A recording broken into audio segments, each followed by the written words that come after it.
Let's talk about the most interesting experiment in basketball. Since trading Clint Capella and inserting Robert Covington into the lineup instead, the Rockets are 7-3 without a center, and they've been predictably dominant on offense.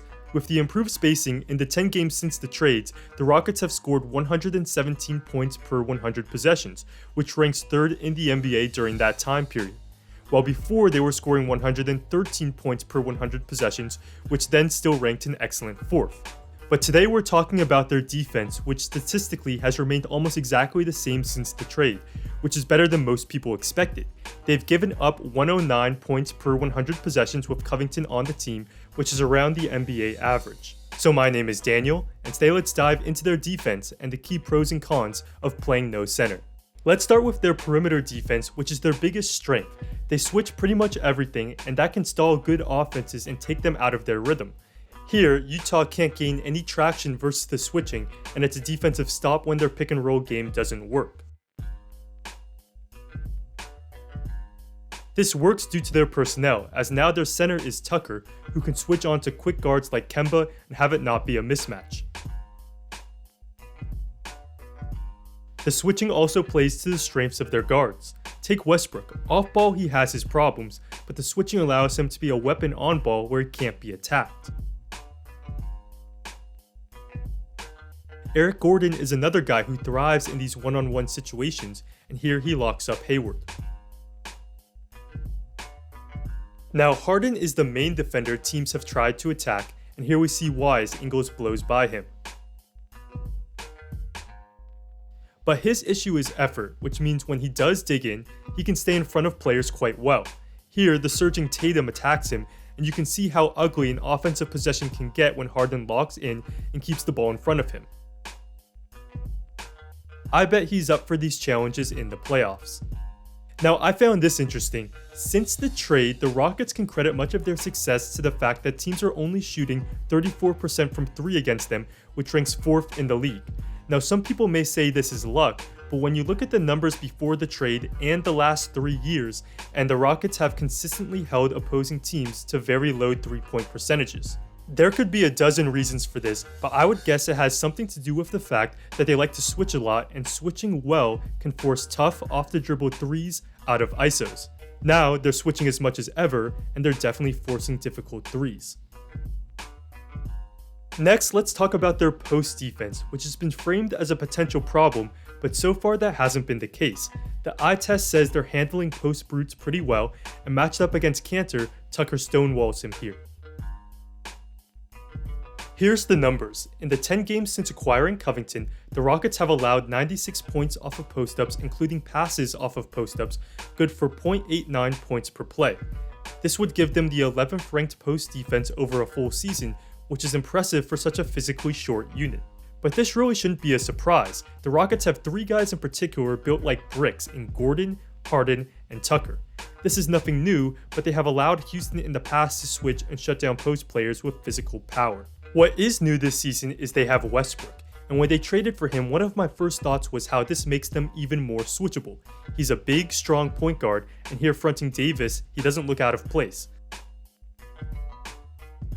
So it's truly in their DNA to switch. Speaking of fronting the post, it's clearly an emphasis for them, and it's been effective thus far. Here, House does a nice job of fronting after a switch, and he prevents the post entry. They have also forced a bunch of turnovers fronting the post. Because the synergy stat doesn't take that into account, it likely underrates how effective their post defense has actually been. All that being said, that doesn't mean their post defense won't be seriously tested. Their biggest test thus far was in their matchup against AD, who produced a strong 19 points on 18 post-ups or face-ups in the game. He looked overpowering at times, and he's one of the guys in the West who can give Houston issues, so the jury is still out on their post defense. Now let's move into the clear cons of playing no center, and it starts with defensive rebounding. Since the trade, opponents have rebounded a massive 31.6% of their own misses, which makes Houston the worst defensive rebounding team in the league since the trade. And their size and switching certainly leaves them vulnerable to centers who use their size to create extra possessions. But here's why their rebounding isn't nearly as bad as it sounds. So with Covington in the lineup, they've played 10 games. 5 games versus teams under 500 against mostly bad teams, and 5 games versus teams over 500, and those are all good teams. Now against teams under 500, Houston is allowing an insanely bad 37% offensive rebounding rate when you average those 5 games out. But against the good teams, they're allowing only a 25% rate, which would rank about league average. Why is this important? Because as someone who's watched all of these games, their effort can be very bad versus teams they're much better than. So when they're up 82-47 over Memphis and they stop caring about defense, it shows up most prominently in rebounding. It would be poor analysis to hold moments like this against them. Now that doesn't mean rebounding isn't an issue for them, but against good teams, they dial in, crash, and box out. And here Gordon drives Howard back. So in my opinion, their rebounding is a weakness with their size and switching, but it's not nearly as bad as certain numbers indicate. The last weakness I want to talk about is their general lack of rim protection, and this is more of an issue than their post defense. The problem is, when the offense gets penetration, it can be very tough on the Rockets' low man to protect the rim. So for example here, Mitchell drives by Harden, and Tucker tries to meet him at the rim, but he's just not long enough and Mitchell finishes over him. Taller centers can do this. Here Beverly drives, and Lopez stays below the restricted arc to not allow a pass to his man, and he can use his length to contest the layup. But Tucker is only 6'5", so here when Clarkson drives and Tucker stays below the restricted arc, Clarkson can finish over him. So what Tucker typically does is instead look to help before the restricted area. We see he steps up early here, but now that allows Tice to get behind him and catch the pass. Also, early help in the paint often results in a corner 3. So here after Harden gets blown by, Tucker steps up early, which causes Westbrook to rotate over to Tice to prevent the layup, but now that leaves Hayward open in the corner. So the immediate help on the drive opened up that corner 3. And when we look at the numbers, it's no surprise to see rim defense is a problem for them.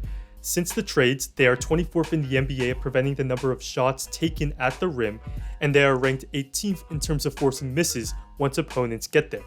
On the bright side, Covington is defending out of his mind right now, protecting the basket and averaging 2.5 blocks per game. Not to diminish Capella, but Covington is just a flat-out better defender, and it's hard to argue replacing Capella with Covington makes their defense worse.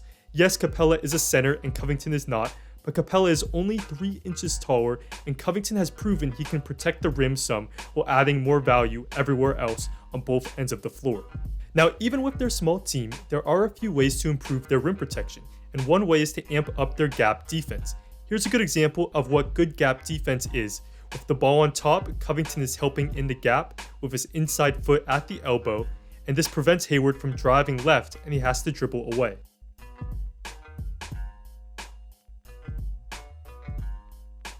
But right now their gap defense one pass away is inconsistent, and here they allow a drive. McLemore is closed off facing his man, which allows Niang to attack the gap and have the space to dribble through the foul line and put pressure on the rim.